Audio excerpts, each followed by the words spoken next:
Every so often, I remember that my dad was supposed to pick out my husband, and that idea fills me with such abject horror that I thought, happy Halloween. Let's talk about one of the scariest aspects of cult fundamentalism. How dads pick out kids' husbands, and how we're told it wasn't actually hand-picked husbandry because it was courtship. What in the world is courtship? Why does it have such a grip on American cults? And let's dive into it. If you don't know, my name is Liz. I survived a childhood in fundamentalism in the Institute in Basic Life Principle, which is a cult founded by Bill Gothard. I went to college, came out as a lesbian, and I am no longer in it. So congrats to me and everyone else who survived the cults, and let's talk about courtship.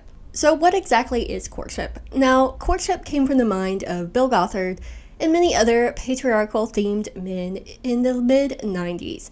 It was a reaction to the fact that they had now convinced many families to pull their kids out of public school. They'd convinced them to raise them in extreme fundamentalist Christianity, and they needed a way to get these kids of these families to get married to each other without relying on popular dating that might lead these kids to date people who were not in their parents' cult and who would drive people away from the cults. What sets ATI's courtship apart is not only am I the most familiar with it because I grew up in ATI, but you have 19 Kids and Counting, which is the TV show that popularized ATI's mainstream family, which is the Duggars. And the Duggars kids courted, and it became a household term, I would say, because we were all exposed. I already knew about it, but people were exposed to the idea of courtship from Josh and Anna's courtship. And we all know that turned out very lovely. What are the main pillars of courtship? Okay, so the main thing about courtship is you, a girl, or you, a boy, are not picking your husband. To court someone, the young man, or the Mr. Gothard would say, the fella. I hated how he called guys fellas, but that's what he did.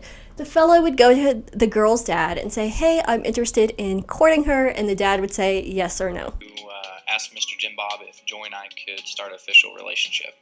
I'm hoping that Mr. Jim Bob will say yes, but he has said in the past that it might be a little while, so Lord willing, he'll say yes. Some dads were kind of dictators about this. They always said no. I knew one dad who said that the guy who asked to court his daughter had to memorize the book of Ephesians. So sometimes these dads would set up random feats of spirituality for these boys to accomplish in order to court their daughters.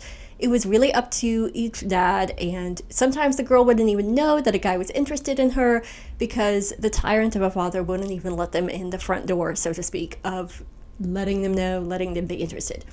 Often after a dad approved a young man, the dad would tell the daughter, he would call her into his office one day and say, hey, so-and-so is interested in you. You need to talk to God about it and decide if you're open to courting him. Most times the girl would say yes because she's 17, 18, 19 years old, sometimes in her early 20s, but most often fairly young. And when someone says, God told me that I should court you, who are you to say to him and your father that God was wrong?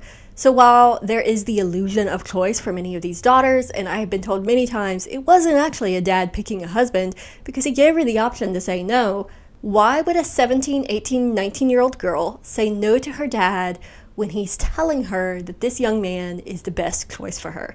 This is a father she has trusted her entire life. She has been raised her entire life to be a wife and mother, and now she's told this is the man that God has picked out for you.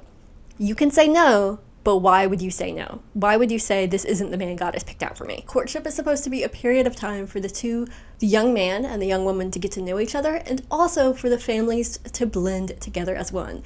Family blending is a major aspect of courtship. You're not just courting the daughter and her dad, you're courting the entire family. Families I know who courted each other, they went on family dates. The families got together and went on picnics. The families got together and went to museums together. The families got together and had lunch after church. It was a family-centered event. Part of that is due to accountability, which is another pillar of courtship. The young man and the young woman are never supposed to be left alone together. They're not supposed to become physically intimate or too emotionally intimate while in the courtship phase. Well, you guys can't kiss yet, but you can hold hands. That's right. Your first We'll do kiss. the kissing. We'll do the kissing. Feel the urge to kiss, just tell us and we'll kiss. You guys will get to do that on your wedding day. That's right. That's right. And James, you can sit between them if you want to. It's important that we have chaperones in the car because we want to make our marriage very special. Physical intimacy is not just the intimacy that you experience after marriage. It is from the most basic forms of dating you're not allowed to do in a courtship. Holding hands, kissing, hugging. You can't even, some of these people wouldn't even let their kids sit more than 6 inches closest to each other.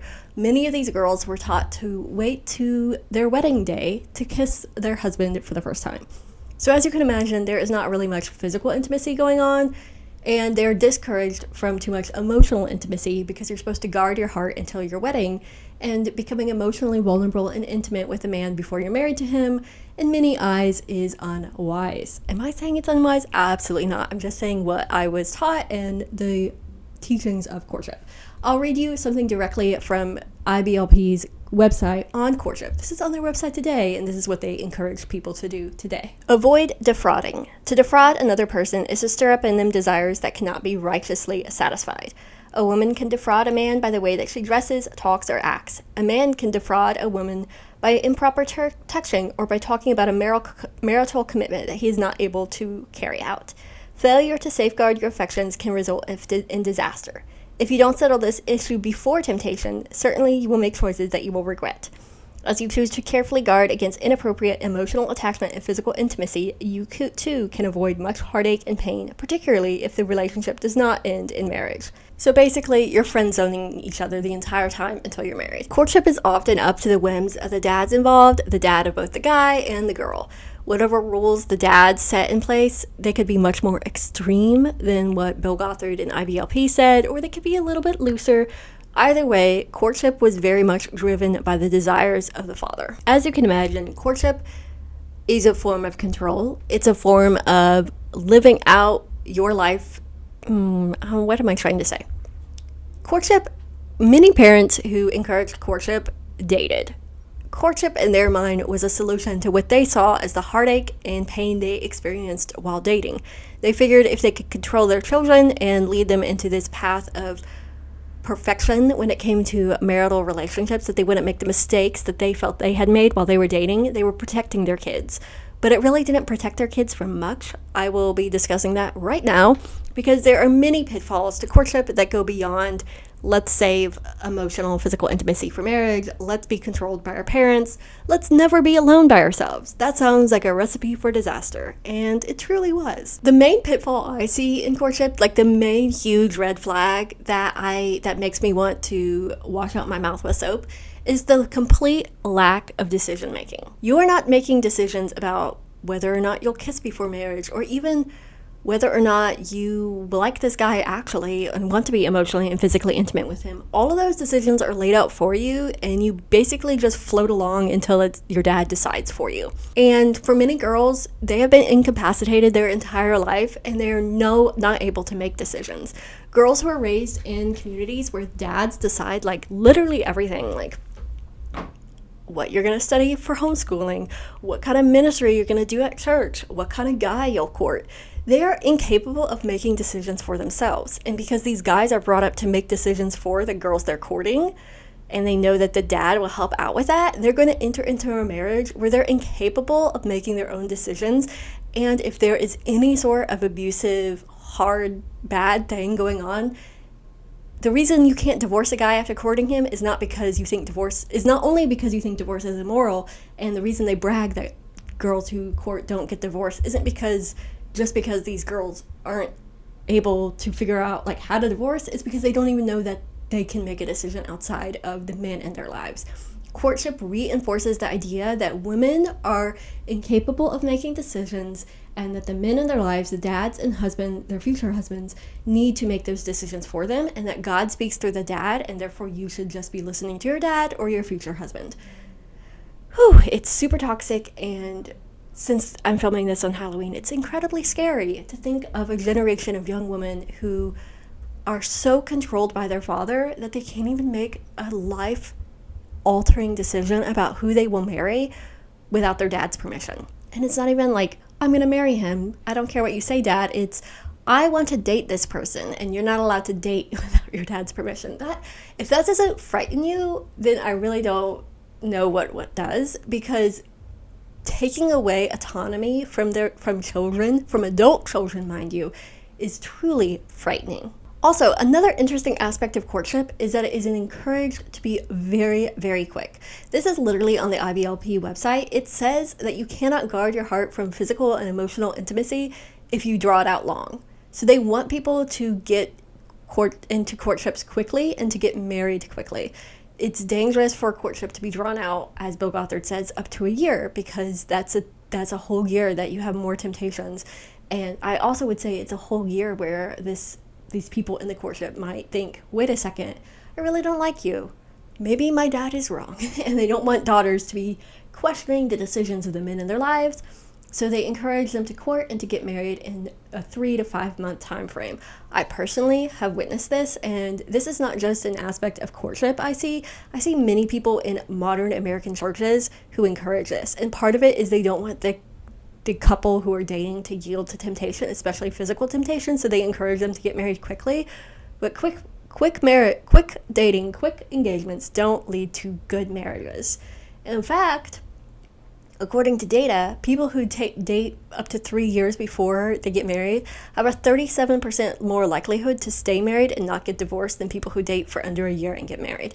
So actually letting yourself take the time to actually get to know someone and actually be confident of your decision, because if you date somebody for 3 years, you're pretty confident that you like them and you love them, is better than a quick courtship hemmed in by a lot of rules and regulations that leads to a quick young marriage and often leads to much pain and suffering as an adult. Another thing we see with courtship is it severely limits the types of dates that these young men and women can go on, because your families are dating. So there's never going to be real alone time that can develop that lifelong kind of intimacy that you would need in a dating relationship. And also, you're limited on the kind of dates you can be on. Most of them are not going to be, things that test you and test your physical limits. I'm not saying dates should test your physical limits, but you're not going to have trouble that you have to work through together, because they're going to be manufactured circumstances. Most of these manufactured dates that the families put together during a courtship are ideal. They're going to be the best circumstances possible. You're going to be surrounded by good things and not many hardships. You won't be moving into an apartment together before you're married, trying to figure out how to put together IKEA furniture and stressed beyond belief. Believe me, that is the real test of a relationship, if you can put together the IKEA furniture. Many of these real couples and these kind of dates, you really don't get to know the actual person that you're dating, or courting, I should say, because it's all so short, such a short time, so manufactured. And these dates are the ideal kind of experiences that many of these young women are groomed to look forward to their entire life. If you are groomed your entire life to look forward to an experience as the ideal, you won't start to see the red flags in another person, because you'll be caught up in the ideally romantic experience that you've been taught from a very early age is how you should get to know a young man and get married. And because that is what you've been taught your entire life, you don't question if you're not actually enjoying it, which leads to a lot of people who don't understand physical intimacy. A lot of these couples get married and they really don't understand that they might be asexual. They might be part of the LGBTQ community and not even know it, because they've never allowed themselves to question their own emotions and they've never experienced physical intimacy. If you've never experienced physical intimacy, then you won't know if you don't like it until after you get married. And this is a real experience that a lot of these former fundy girls or former fundy people who've come out have said that, like, they didn't actually like intimacy with their husband, and maybe if the relationship ended in divorce, and these queer ex-fundy people have come out and said if they had been physically intimate before marriage, they would never have gotten married. And that is not, I don't know if it's common, but I will say, like, LGBTQ people exist in these communities, even if they're closeted and don't know it. And many of these people, they don't even know LGBTQ plus until they leave these communities. And the data, we don't really have the data on how many of these kids come out, but I can tell you these kids exist from my own personal experience. I know several former Fundy kids who've come out. I myself am queer and have come out, and if I had gotten married to a guy who'd come to my dad when I was 19 or 20, I would never have come out, because I would have gotten married and been told, like I'm told by my mom today, that sometimes God will just turn it on and you'll enjoy it once you're married, which I have been told multiple times after I came out to my mom. My mom has said to me, well, you don't really know that you're gay until you get married, because then God might bless you and you might enjoy physical intimacy with your husband. Mom, that is not how it works, but I'm glad that's the fantasy that you have told yourself to enjoy life. And the reason they tell themselves this fantasy that courtship will solve all problems and is the ideal to get married is because courtship is supposed to prevent pain. It has caused a lot of pain, but it is supposed to prevent pain. Why? Why courtship? Why do these people latch onto it as the magic solution to all of relational problems? Number one, it's controlled by parents. And in fundamentalist communities, parents are the answers to everything. They think God directly speaks through dads, and dads directly control their kids. And as long as you are obeying your dad, honoring your dad, doing what your dad says, God will bless your entire life. Courtship is the natural result of that kind of theology, because the dads are controlling everything, then God must be blessing everything. And if your marriage has been overseen and launched by your dad, then God will bless that marriage. It's a horrible theology, but it totally lines up with the rest of fundamentalist theology and totally makes sense in that context. Most fundamentalist theology, most fundy practices in my mind make sense when you put together the theology and understand how it literally directs every aspect of their lives. People think, oh, they're so weird, they're so crazy. They're not weird or crazy. They're living out their life exactly as they think God wants them to. And if you understand their theology, it actually makes sense. Anyway, they also think, fundies really think that divorce is the ultimate evil. Like, divorce is the problem in America. Single parents, absentee fathers, they are the reason everything bad happens. So they think courtship will fix divorce. But if you just take a look at the stats,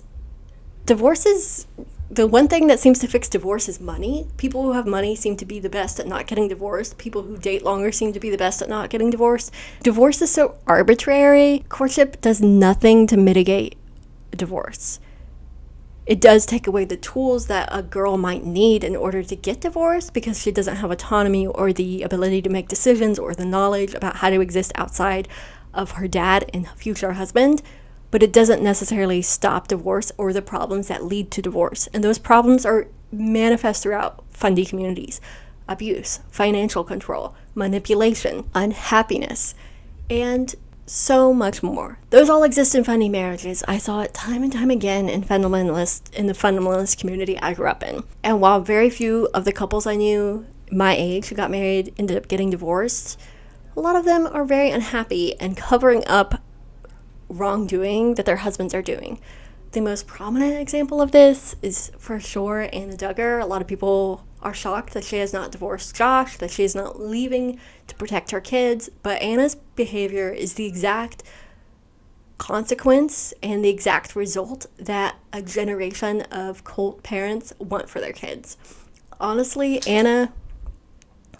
for fundy parents, Anna is what they want their daughters to do. They want a daughter who will stick by an abusive, horrible man as long as she is alive. So Anna is the example that is set for many young girls, which is kind of horrific, scary, terrible to think about. Courtship promises to protect purity, but again, if we think about Anna and her experience, Josh has been anything but pure to her and her kids. All it does, instead of protecting purity, all it does is cover up wrongdoing and abuse and manipulation. And people would rather pretend that all is right rather than admit when something has gone wrong. And these cult-like families would rather their daughters be scapegoated and hurt than call out the bad men who are actively harming women and girls and children in their community. Courtship should not be glamorized. Courtship should not be romanticized. Courtship is truly a tool of patriarchal cults that is actively harming many, many people. Courtship is devoid of both religious and historical backgrounds. It is a twisted recreation of what fundies think is the ideal family. It is used to manipulate and control sons and daughters and to turn them into more offspring of a cult and to cut off any idea of liberty and freedom that you should be offered as an autonomous member of society. Anyway, that is my little, I don't know what we want to call that. Is that my little lecture experience on cults? Thankfully, I never courted anyone because I went to college when I was 20. I had always said that I felt called to singleness as a teenager. Anytime somebody talked about marriage, I said I was supposed to be single, like the Apostle Paul, because I did not think marriage sounded attractive. I thought it sounded like hell on earth. Being a wife and mother seemed like very, very uncomfortable to me. The idea of being married and having kids, I just did, like, the entire idea made me kind of nauseous as a teenager. Turns out that was my inner queer Liz saying no to this, but I didn't know how to say no, so instead I said I wanted to go to college and become a teacher, and then I could homeschool my kids. And that is the excuse I gave to my parents, and what I stuck to it. I homeschooled my sisters, and I taught at the Boys and Girls Club and after-school program for a year before I went to college to prove to my parents that I was very, very serious about wanting to do this. And after doing that for a year, they said, good job, and they allowed me to go to college. They did not provide me financial support, but they did allow me to go. So, little teenage Liz was very stubborn, and I'm grateful for it because I would not have done well in a courtship or a marriage. Most of my friends my age who grew up with me courted and got married before they turned 23 years old, which is absolutely terrifying. So many of them have, up to 5 children, even more at this point, and they are living in this cycle of these kind of fundy family values. That is really scary to think about, but I'm super grateful for the fact that I was able to not live and perpetuate that cycle. So here's to breaking cycles. Happy Halloween. Thanks for watching. If you like this video, be sure to like and subscribe, ask any questions below, and let me know what you want me to talk about next time, and I'll see you right here. See ya.